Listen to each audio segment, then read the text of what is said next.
नमस्कार दोस्तों, स्वागत है आपका आपके YouTube channel academy for civil service में। इस चैनल के माध्यम से सभी प्रकार की प्रतियोगी परीक्षाओं की तैयारियां कराई जाती हैं। ठीक है, आज साल का पहला दिन यानी 1 जनवरी है, इसलिए सभी व्यूअर्स को, सभी स्टूडेंट्स को wish very happy new year 2023 और उम्मीद करते हैं कि भगवान आपके टारगेट्स इस साल सारे पूरे करें। इस चैनल के माध्यम से जो परीक्षाओं की तैयारियां कराई जाती हैं, तैयारी के इसी क्रम में आज हम पढ़ेंगे पॉलिटी, और पॉलिटी में हम सबसे पहला टॉपिक पढ़ेंगे भारतीय संविधान के मूल स्रोत। किस भारतीय संविधान में जो उपबंध लिए गए हैं, जो प्रोविजंस लिए गए हैं, वो कहाँ से लिए गए हैं, इनके बारे में जानकारी करेंगे और इनको याद करने का एक आसान सा तरीका भी बताएंगे हम आपको।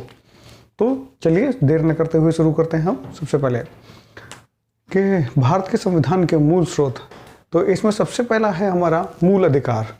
मूल अधिकार, जिनको इंग्लिश में हम कहते हैं फंडामेंटल राइट्स, इनको याद करने का बहुत आसान सा तरीका है। इसको लिख सकते हैं हम अपनी कॉपी पे FRA, यानी FR means fundamental rights, A for America हो जाता है। इसी तरीके से न्यायिक पुनरावलोकन को इंग्लिश में कहते हैं जुडिशियल रिव्यू। इसको भी हम लिख सकते हैं JRA, यानी J for judicial, R for review, A for America. संविधान की सर्वोच्चता, सुप्रीमेसी ऑफ कॉन्स्टिट्यूशन जो है वो अमेरिका से लिया गया है। महाभियोग की प्रक्रिया, महाभियोग राष्ट्रपति पर लगाया जाता है, तो ये बहुत ही कठिन प्रक्रिया है जो भारत के आर्टिकल 61 में उल्लेखित है। तो महाभियोग की प्रक्रिया जो ली गई है वो अमेरिका से ली गई है। इसी प्रकार से जब राष्ट्रपति की हटाने की प्रक्रिया इतनी जटिल है और इधर अमेरिका से ली गई है, तो भारत में राष्ट्रपति चुनने की प्रक्रिया भी जो है वो अमेरिका से ही ली गई है। अब हर चीज़ का कोई आसान ट्रिक नहीं हो सकता, कुछ चीज़ें हमें खुद से भी करनी होती हैं। चलिए आगे चलते हैं हम। तो अगला टॉपिक है हमारा राज्य के नीति निदेशक तत्व। राज्य के नीति निदेशक तत्वों को इंग्लिश में बोलते हैं डायरेक्टिव प्रिंसिपल ऑफ स्टेट, यानी DPS। Directive principle of state, इसको हम लिख सकते हैं DPSI। जैसे ही DPSI लिखेंगे, I फॉर होता है आयरलैंड, होता है। DPSI मतलब I फॉर आयरलैंड होता है। तो DPSI का मतलब डायरेक्टिव प्रिंसिपल ऑफ स्टेट कहाँ से लिया गया? आयरलैंड से। अब कभी ये भूला नहीं जाएगा। उसी तरीके से राज्यसभा में मनोनयन यानी नॉमिनेशन इन राज्यसभा, तो हम सिर्फ राज्यसभा ही लिखेंगे, राज्यसभा RSI, DPSI RSI, तो I फॉर आयरलैंड हो जाता है। मूल कर्तव्यों को हम बोलते हैं फंडामेंटल ड्यूटीज, यानी FD, और FD को U से कर सकते हैं क्योंकि मूल कर्तव्य जो लिए गए हैं USSR, यानी United states of Soviet Russia.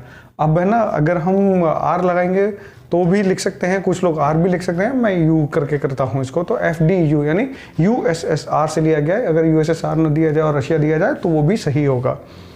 संविधान संशोधन की प्रक्रिया, संविधान संशोधन यानी कॉन्स्टिट्यूशनल अमेंडमेंट, यानी CA होता है, और SA जो होता है वो अफ्रीका से होता है, साउथ अफ्रीका, यानी कॉन्स्टिट्यूशनल अमेंडमेंट जो प्रक्रिया है वो साउथ अफ्रीका से ली गई है।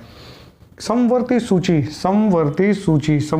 इसको हम सम का उल्टा क्या होता है? असम होता है, तो असमवर्ती सूची भी लिख सकते हैं इसको। सम का उल्टा असम होता है, तो अ से ऑस्ट्रेलिया होता है। इसी तरह से संयुक्त को असंयुक्त भी लिखा जा सकता है। अगर हम असंयुक्त लिखते हैं तो अ माने ऑस्ट्रेलिया हो जाता है। ठीक है, A से अमेरिका है और A से ऑस्ट्रेलिया है, I से आयरलैंड है।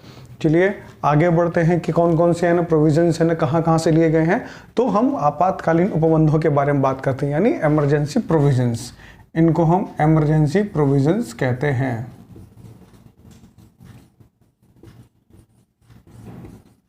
इमरजेंसी के आगे अगर हम G लगा दें, G, तो ये हो जाएगा इमरजेंसी प्रोविजंस।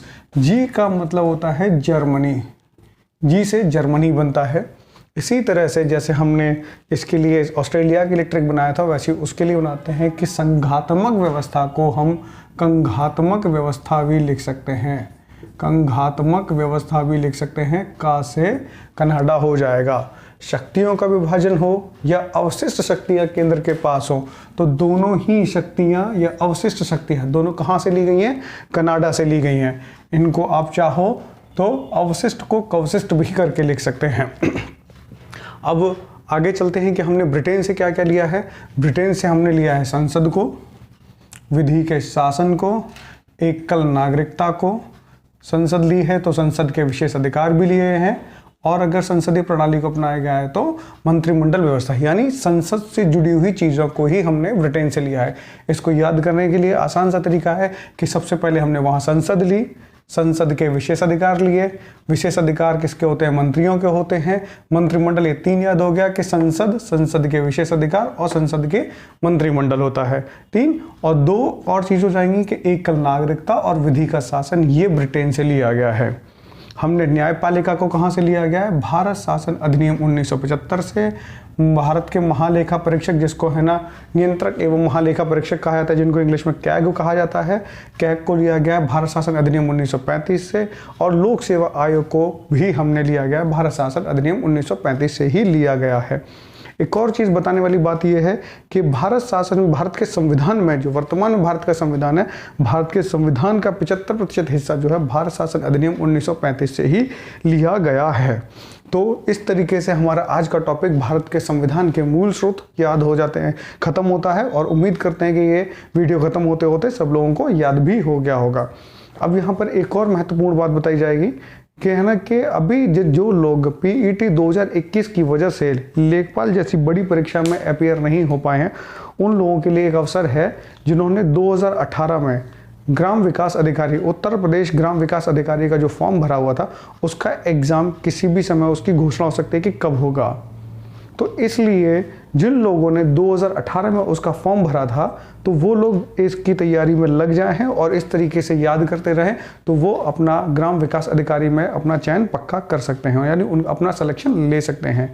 इसलिए अगर आपको हमारा आज का ये वीडियो पसंद आया हो, अगर आपको हमारा आज का ये वीडियो पसंद आया हो तो लाइक करें, शेयर करें, सब्सक्राइब करें और कमेंट करना बिल्कुल भी ना भूलें।